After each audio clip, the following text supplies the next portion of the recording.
안녕하세요. 헤브니 디사이플의 헤디입니다.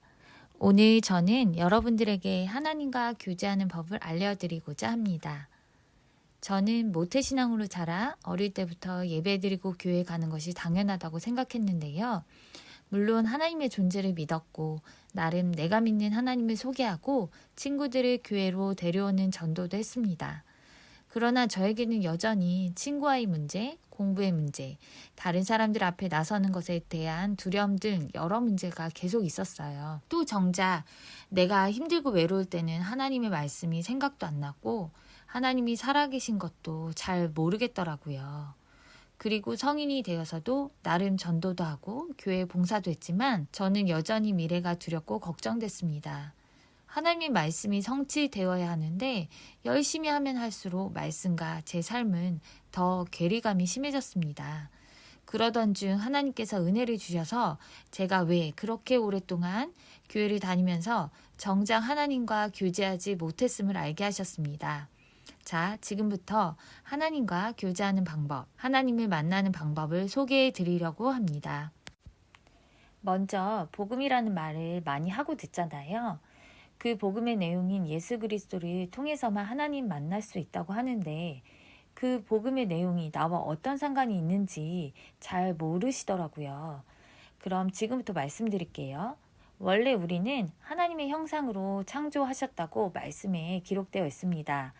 창세기 1장 27절 28절을 보면 하나님이 자기 형상 곧 하나님의 형상대로 사람을 창조하시되 남자와 여자를 창조하시고 하나님이 그들에게 복을 주시며 하나님이 그들에게 이르시되 생육하고 번성하여 땅에 충만하라 땅을 정복하라 바다의 물고기와 하늘의 새와 땅에 움직이는 모든 생물을 다스리라 하시니라. 여기서 하나님의 형상이라는 뜻은 하나님의 닮은 존재, 즉 영적인 존재이고 하나님의 자녀라는 뜻인데요. 어떻게 알 수 있냐면 이것도 성경에 나와 있습니다. 창세기 2장 7절에 보면 여호와 하나님이 땅의 흙으로 사람을 지으시고 생기를 그 코에 불어넣으시니 사람이 생명이 되니라 라고 말씀하고 있습니다. 우리를 흙으로 그냥 인형 같은 존재로 만드셨는데 우리의 코에 하나님의 영인 생기를 불어넣으셔서 우리가 살아있는 존재가 되었다고 하셨어요. 하나님께서는 우리를 하나님과 비슷한 존재로 만드시고 우리와 교제하고 싶어 하셨어요. 그래서 영원히 함께 할 수 있는 약속을 주셨어요.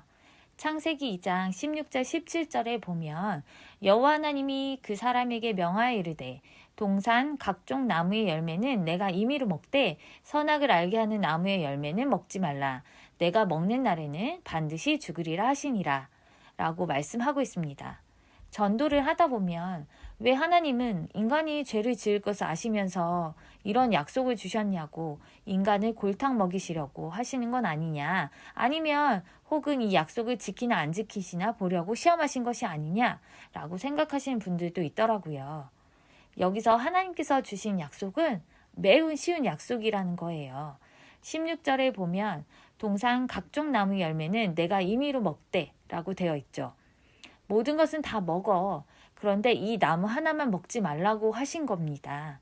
예를 들어서 그 나무가 사과나무라고 한번 생각해 보세요. 만약에 사과를 먹고 싶다면 그 나무 말고 다른 나무의 열매를 먹으면 되었던 거죠. 그러니 그 약속을 주신 이유는 우리를 골탕 먹이시려거나 시험하시려고 주신 것이 아니에요. 그럼 약속을 하고 또 지킨다는 뜻은 뭘까요? 약속은 우리가 믿을 만한 사람에게 하잖아요. 하나님이 그만큼 우리를 하나님께서 동등하게 또 인격적으로 대해주셨다는 뜻이죠.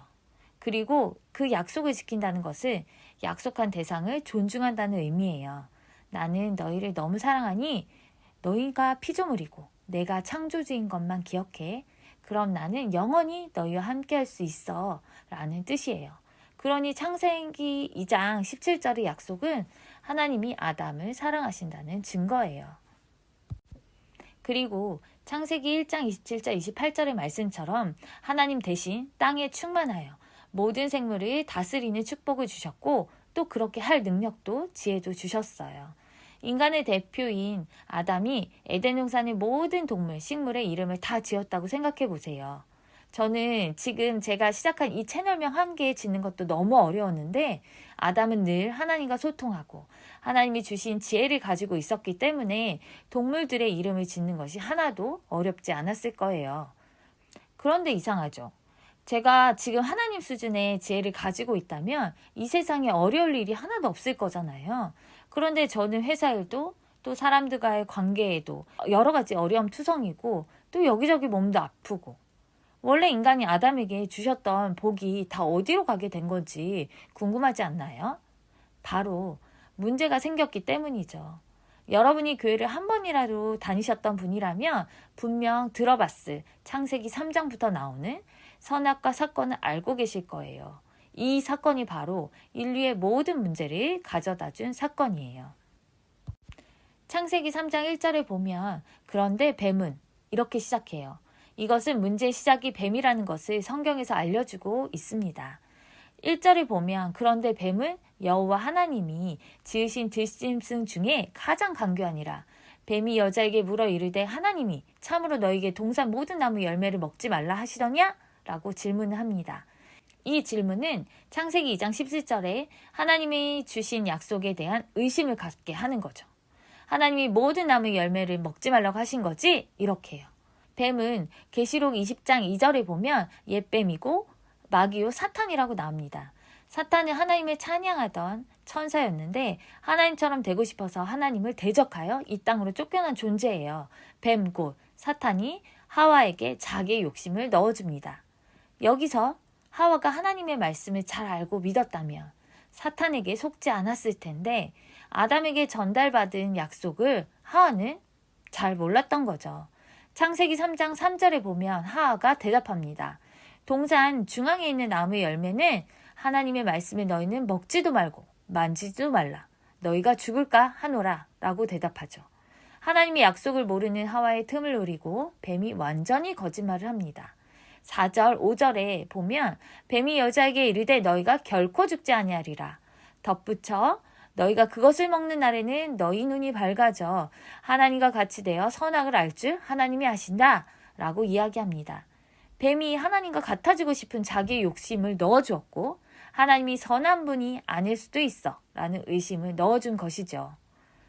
하나님의 말씀을 잘 모르는 하와의 마음이 변하고 그래서 6절에 보면 여자가 그 나무를 본즉 먹음직도 하고 보암직도 하고 지혜롭게 할 만큼 탐스럽기도 한 나무인지라 여자가 그 열매를 따먹고 자기와 함께 있는 남편에게도 주매 그도 먹은지라 이렇게 나와 있습니다. 그 열매를 보니 진짜 뱀의 말처럼 지혜롭게 될 것 같다는 생각이 들었고 그래서 자기도 먹고 남편에게도 줬죠. 하와는 하나님과의 언약을 체결한 당사자는 아니었죠. 아담은 언약을 체결한 당사자였기 때문에 이것을 먹으면 죽는다는 말씀을 알았습니다. 그러나 하나님의 말씀을 의심했고 하와의 말을 따라서 죄를 짓게 됩니다. 이 말씀을 보면 한번 실수할 수도 있지. 인간적으로 너무하신 거 아니야? 라고 생각할 수 있지만 이때 아담과 하와가 지은 죄는 선악을 알게 하는 나무 열매를 따먹은 그 행위의 문제가 아니라 하나님이 창조주이고 인간이 피조물인 하나님의 약속을 깨고 사탄과 한편이 되어 하나님을 대적한 것이 죄인 거죠. 즉 사탄에게 속아 하나님과의 약속을 어기는 죄를 짓고 하나님과 끊어진 것이 인간의 진짜 문제입니다. 왜 이것이 진짜 문제냐면 물고기가 물을 떠나면 죽고 나무가 흙에서 뿌리가 뽑히면 사는 것 같지만 결국은 죽듯이 하나님의 형상으로 지음받은 인간이 하나님을 떠날 순간 하나님으로부터 오는 모든 복이 끊어지기 때문에 종류는 다르나 여러 가지 문제가 오다가 결국은 죽는 거죠. 그 죄의 결과는 엄청난데요. 우리가 이 땅에 살면서 겪는 여러 가지 문제가 있잖아요. 예를 들어 어떤 사람은 경제, 또 어떤 사람은 가정의 문제, 사랑 관계의 문제, 또 질병의 문제 등 여러 문제로 이제 고통을 당하고 있는데 거기서 끝나는 것이 아니라 결국에는 육신은 죽고 영원한 지옥이 우리를 기다리고 있는 거죠. 그래서 사람들은 이 문제를 자기 방식으로 해결해 보려고 종교를 갖고 열심히 빌어보기도 하고 공부를 해서 해결 방법을 찾아보려고도 하고 선한 마음을 가져보려고 선행과 구제도 해보고 등등 온갖 방법을 찾습니다. 그런데 성경에서는 이 모든 것이 해답이 아니라고 말하고 있습니다. 인간의 해결책의 수준은 아담과 하와가 벗은 몸이 두려워 나뭇잎으로 옷을 해서 입은 수준인 거죠. 조금만 지나면 나뭇잎은 금방 말라버리잖아요. 이 상태를 가장 잘 나타낸 성경 구절이 있는데요. 예레미야서 2장 13절에 보면 내 백성이 두 가지 악을 행하였나니 곧 그들이 생수의 근원대를 나를 버린 것과 스스로 웅덩이를 판 것인데 그것은 그 물을 가두지 못할 터진 웅덩이들이라. 이렇게 말씀하고 있습니다. 우리의 해결책을 성경에서는 터진 웅덩이를 스스로 파고 그 물을 가두려고 애쓰는 것과 같다 라고 말하고 있습니다. 나무가 살려면 다시 땅에 뿌리를 내려야 하고 물고기를 다시 살리려면 물속에 넣어줘야 하는 것처럼 처음부터 하나님의 형상으로 지음받은 우리는 하나님을 만나면 되는데 사탄에게 속아서 죄를 지은 우리는 하나님을 만날 방법도 만날 수 있는 능력이 없습니다. 우리 힘으로 하나님을 만나지 못할 줄 아시고 하나님께서는 그냥 죽게 내버려 두신 것이 아니라 아담과 하와가 죄를 짓자마자 살 길, 구원의 길을 열어주신 거예요. 그것이 새 약속인 창세기 3장 15절에 여자의 후손 메시아에 대한 약속입니다. 창세기 3장 15절에 보면 여자의 후손은 내 머리를 상하게 할 것이요 너는 그의 발꿈치를 상하게 할 것이라 라고 뱀에게 하신 말씀입니다. 아담이 후손은 모두 죄가 있는 상태이기 때문에 아담이 후손이 아닌 죄가 없는 여자의 후손이 오시면 뱀, 곧 사탄의 머리를 상하게 할 것이라고 말씀하고 있습니다. 메시아에 대한 새 약속을 주신 거죠. 인간의 근원의 문제가 사탄에게 속아 죄를 짓고 하나님이 떠난 것이라고 했잖아요. 이 문제를 끝낼 메시아, 히브리어로는 메시아, 헬라어로는 그리스도를 보내겠다는 약속을 주신 겁니다. 예수 그리스도라는 말을 많이 들어보셨죠? 그럼 예수 그리스도가 어떤 뜻인지 알고 계시나요? 예수는 이름으로 구원자란 뜻이고 그리스도는 기름 부음 받은 자라는 뜻으로 하는 일을 말합니다. 즉 예수라는 분이 기름 부음 받은 자의 일을 할 것이다 라는 뜻이죠. 기름 부음 받은 자의 일이 뭔지 궁금하시죠? 자, 성경에 보면 구약과 신약이 있습니다. 구약에는 중요한 직분을 임명할 때 기름을 부어서 임명을 했어요. 예를 들어서 사무엘이 다윗을 왕으로 세울 때 기름 부어 임명했잖아요. 그런 것처럼 그중 중요한 직분 3가지가 있는데 바로 선지자, 제사장, 왕입니다. 다시 설명드리면 아담의 씨를 받지 않고 동정녀를 탄생한 여자의 후손인 예수라는 분이 선지자, 제사장, 왕의 일을 한다는 것이 바로 예수 그리스도라는 뜻입니다. 여기에 예수 그리스도를 믿어야 하는 이유가 들어있습니다. 하나님이 아담이 죄를 짓자마자 여자의 후손인 메시아, 그리스도의 약속을 주신 이유는 인간의 문제를 해결할 분이기 때문입니다. 선지자는 하나님을 떠난 이스라엘 백성들에게 하나님 말씀을 가르치고 대언하는 일을 했는데요. 어떻게 하면 거룩한 백성이 될 수 있고 하나님과 함께 할 수 있는지를 알려주었지요. 선지자는 우리가 하나님을 떠났기 때문에 하나님을 만날 수 있는 길을 알려주는 분입니다. 또 제사장은 이스라엘 백성들의 죄를 해결하기 위해 대신 죄 없는 양에게 우리 죄를 전가하면 양을 죽여서 죄를 해결해주는 일을 했는데요. 또 왕은 대적에게서 백성들을 돌보고 통치하는 일을 했습니다. 죄를 지은 인간이 하나님 만날 수 있는 유일한 방법이 바로 메시아, 그리스도밖에 없기 때문에 하나님께서는 구약성경 전체에서 이 그리스도를 보내겠다고 구구절절 약속하셨어요.